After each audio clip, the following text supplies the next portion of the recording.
Well, so I was getting ready to move back to America, and I Mhm. had been playing with a Japanese group for a year or two, or for a while. I'd become friends with a group of Japanese players, and as a goodbye present, they gave me a copy of the first book, and I had seen it at a few stores before, but I'd always just I thought, well, it's just a replay, and replays are cool, but I don't really have time to read them.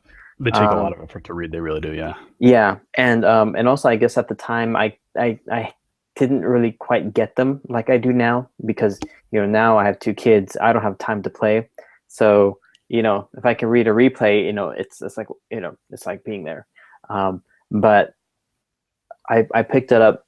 I was like, this is kind of a weird gift, well, whatever. It's it's a gaming gift, so I'll take a look at it. I was like, wait a minute, is this a game in the back? What's going Hmm. on here?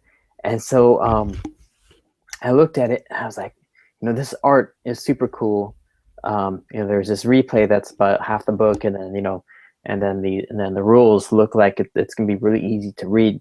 I'll just take a Hmm. read, and I read it straight through in like a day, which was really surprising to me at the time. What my level was in Japanese, but I read Hmm. through it and I was like, man, this was really funny, because there's a lot of stupid in jokes, and like these the group kind of plays like my groups do usually, a bunch of Yeah. nerds sitting around cracking dumb jokes and stuff.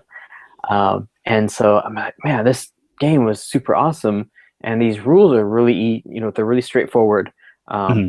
Like Andy said, they're really concise. So it was actually pretty easy for me to just get through the whole thing. I was like, man, that's so cool. I cannot wait to share this with my friends. And I showed everybody the art, and I was like, everyone's like, what is this from? What anime is this? I'm like, it's not from an anime. It's Yeah. this is the art for the book. And It's a new property, man. Yeah. they're like, what are you talking about? You mean somebody did this awesome art for a role playing game? That's ridiculous. Like, oh, you have it in your hands. It's right there. This is it blew me away from the time I read it. And Mhm. then it's so good. Yeah. Yeah, I gotta say too, like, and I know your experience is kind of similar to mine. Is that we both run this dozens of times. Um, Probably between us, I wouldn't say maybe close to 100, but at least well over 50 times between us. Um, a lot of times to new players. Uh, I have not had. I've had games that kind of went like iffy because of different reasons. Like, well, one, I forgot. I was running in English and Japanese, and I told one of the Japanese, very enthusiastic Japanese players, I didn't really catch it in time, and he was role playing Deadpool the ninja, like as Deadpool eating chimichangas and stuff, and we're kind of having a kind of dramatic series. I'm like, so that was okay. But aside from like one or two iffy things, I've never had a game go bad, and it's not just because the rules are perfect, blah blah. It's just because of the frame of mind it puts you in when you play. Um, I've never had, like, even there's going to be winners and losers, by the rules of the game. Uh, and you could straight up just, stop role playing and just roll the dice a lot. But uh, yeah, I've never had a game go in where even as I'm authoring people's secrets and kind of giving them direction of where to initially go, kind of like writing their backstories, people take it in a completely different way. Some people are just like look at the secret and then come up with something even better, and they're just like, what, I'm ignoring that secret even though I know that'll make me win. I'm gonna do this thing, and it's like, holy crap, that was awesome. Uh, that's actually the normal experience that I have with the game. The one or two times things happened. Like one of the things was uh, at the end, the final battle lasts for a certain number of rounds. That's not as actually. I found out later that it wasn't as set in stone as I thought it was. There's actually a section where it tells you the GM can actually increase that if they need to, a round or two just to make things wrap up. But you can have a battle where at the end you have like two or three participants that are all like sweaty and bleeding, and that prize is in one of their hands because they took the efforts initially to pick it up and it's in their hands. The other two just can't knock that person down in time. You pass a certain number of rounds, the game is officially over. The GM kind of looks down and says, well, I can expand it a few more rounds, but you know what? I see that everyone's at like half health, and it's going to take a long time. We're going to end it now. Well, how do you end it now? It feels like kind of anticlimactic, but if you understand this, sort of like a Cold War, where nope, whatever happened. Everyone just kind of backs off and goes, today I'm not going to win, but I'm going to remember you tomorrow. That sort of thing. Yeah, it just sets it up for the next session. Yeah, exactly. So if you remember that sort of thing, you can avoid some of and we're going to maybe put some of that advice in the back of the book.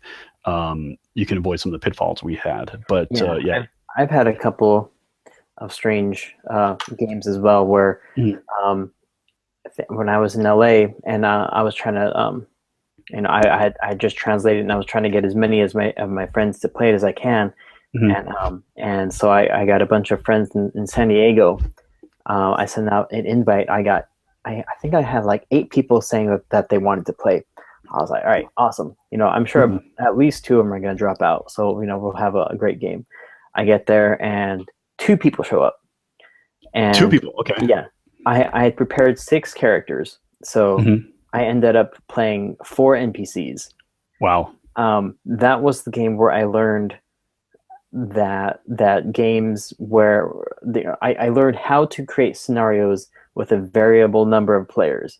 Yeah, exactly. That's the important thing. Yeah, and that's some advice that I will add to the book. But yeah, it was a really cool game, and it was actually a lot of fun because I played. We went a bit silly. It was like a 1920s or 30s pulp JoJo. I think we called it like Gigi's Strange Secret or something dumb, and there's a lot of fun. But then the next time I went down to San Diego, I invited the same group of people, and then I had 8 people play. Oh, great! Wow. Yeah, I went from 2, with 6 people dropping out to 0 people dropping out because they had heard how great the game is.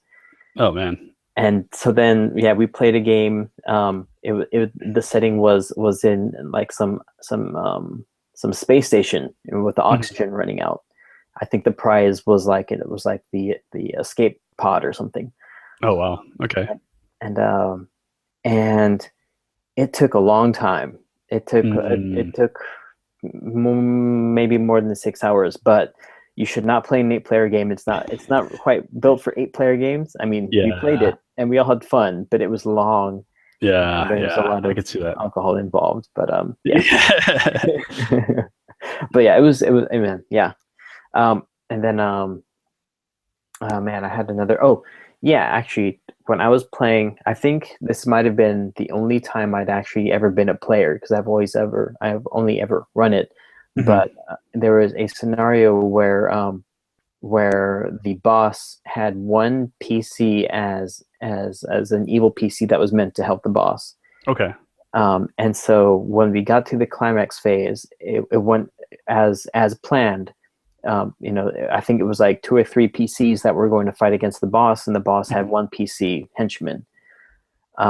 Except that the PC henchman decided at the last minute that being evil is wrong. Okay. And so the GM was like, no, but your secret, your mission. And then the player was like, yeah, but I've changed. Yeah. Yep.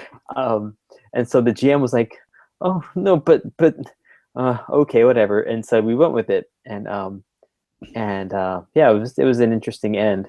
It was totally not what the GM was expecting, but we made it work, and it was fun. So that's cool. Yeah, I had I've played with normally when I come to the table, I'll have the secrets kind of lined up, but depending on who if someone if I go to a convention and some people show up and I'm like, oh, I remember this person from before. This person's really social, so I'm gonna, I might decide exactly which secret I give to which person in that point. Sometimes if a variant number of people come up that I didn't expect, 6 signed up, only 2 or 3 show up, which I've had happen. I'll redefine. I'll say, okay, we're going to do 4 rounds, and we're going to redefine the secrets. I'll completely wipe these away and just create 2 new ones, and of course have 1 or 2 NPC antagonists. But yeah, I had one interesting thing like that at Metatopia a couple years ago. I played with Ken Haidt, awesome. And one of my buddies. We played together, so it was just three of us, and it was a late night game, so we kind of kept things very short and simple, but it was really memorable. I still remember his character was like a gonzo journalist, who was basically like touring all over the world, and then came back to Tokyo to kind of like stock up and just kind of basically sit down at the desk and write up the stuff. But then his clan called and said, it's time to. The magic sword is out in the open, guys. You got to get it back for us. And so we had a wild, interesting experience with that.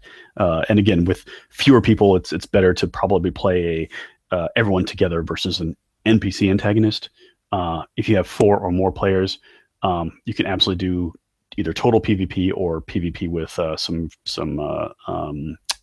with an antagonist who's there, but still everyone's kind of frenemies. And there's always a question: once the antagonist goes down, does everyone go like, "Wait, yay!" and then they just back away? And because someone's going to have the prize. Whoever remains left is going to have the prize. So you might be like, "Wait, yeah, we beat him," and everyone kind of like sit there looking at the person who's holding the prize, going like, "So you got to give that to me?" No.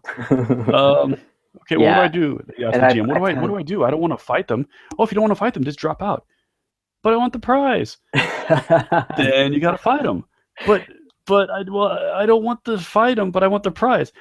Are they going to give it to you? No. That's up to you. What are you going to do? And they'll like sit there going like for like 30 seconds, like, and then you kind of like slowly reach over towards the dice, like, like, all right, it's on. I guess you weren't as good friends as you thought. Those sorts of twists that happen are just incredible. Yeah, and I've ran the same scenario several times, with a bunch of different scenarios, and it never ends the same way twice. Yeah, it really doesn't. I definitely noticed that. Let's talk about the qualities of the book. We wrote a couple notes here of things to talk about, so we didn't just kind of ramble on about pants. So one thing I wanted to bring up was the series of games. So Boken, which is a adventure planning service, is the company that produced this. I had the brilliant idea to make a line of games that were just this form factor, inexpensive, around US anywhere between $10 to $20. Probably due to inflation, stuff like that, we're probably going to charge somewhere around 15 to 18.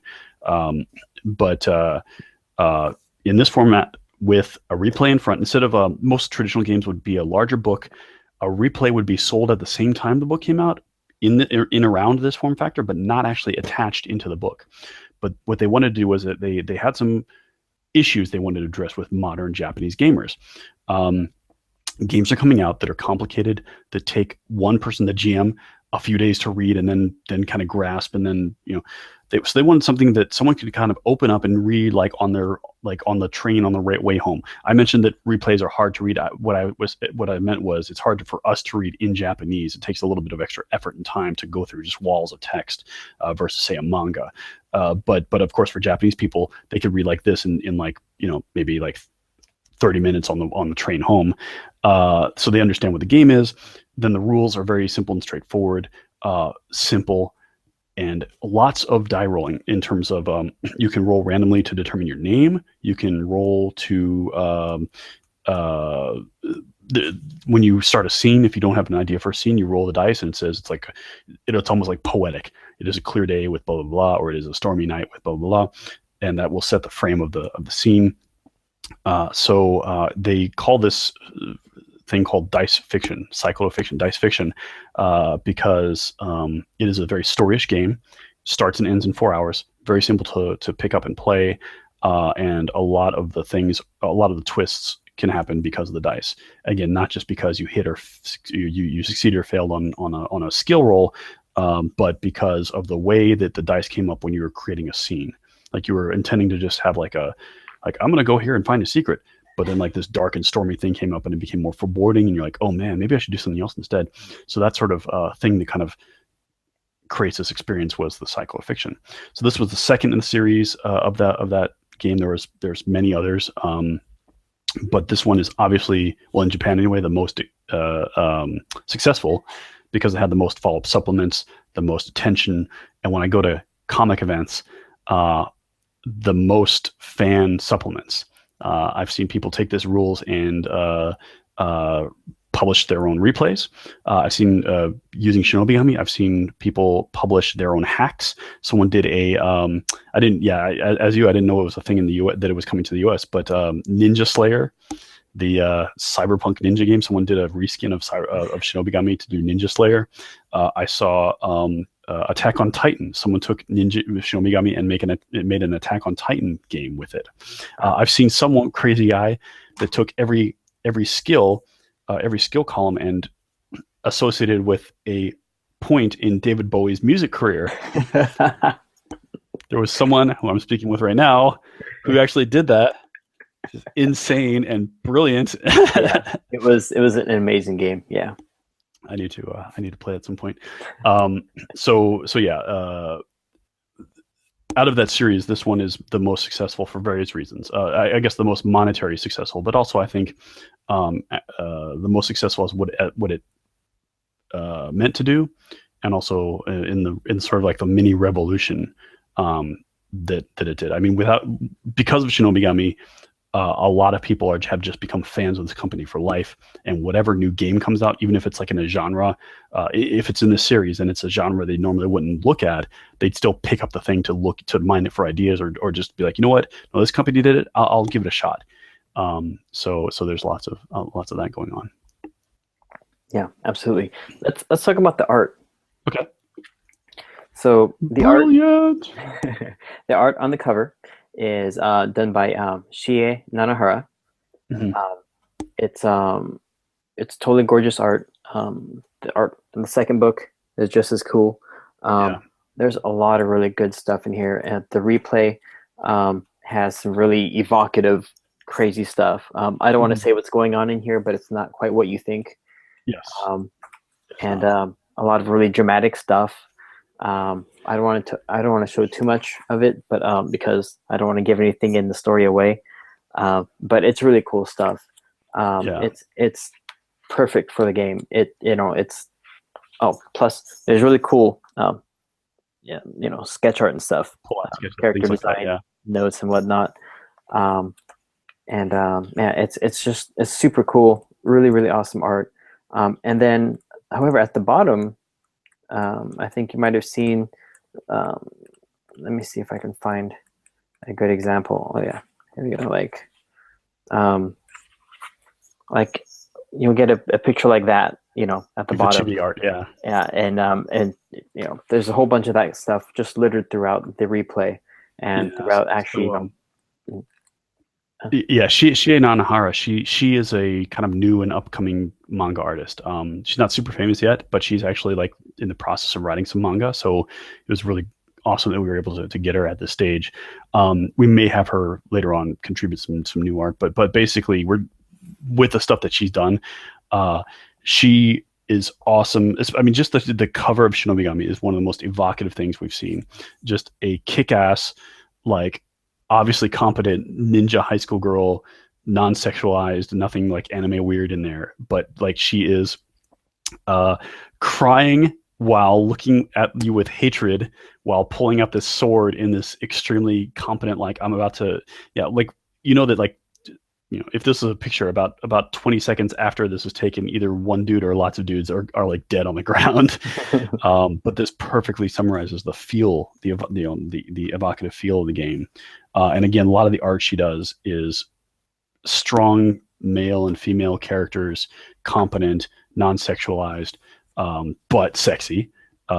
That's some of the art that Matt just showed is very like, wow. But at the same time, no gratuitous fan service, which is very unique. I shouldn't say not very unique, but it's refreshing. It's definitely refreshing. Fan service is cute once or twice, but just having gone through like the period of like 2005 to 2010 anime, where like most of it was just crap because of just random fan service to appeal to like the ogres. It's really refreshing to see new blood bringing in really like sexy and competent characters. And the chibi art that you mentioned that appears in play examples. I've got a sheet of Coma here, full color. These were all done by all this art. The secondary art that appears was all done by the wife of the designer, Miss Kawashima. Yeah, again, and the chibi or Nitoshin too are pretty brilliant. It's just great. You're gonna find something you want to use represent as your character, even though it's like a little chibi cute thing. You just put on the table, and there you are. Yeah, yeah, absolutely. Yeah, and I don't know if we're gonna be able to get more Kuma art, but if we can, that would be really cool. Yeah, yeah. Yeah, we're still working on that, but Hoping to do that. Yeah.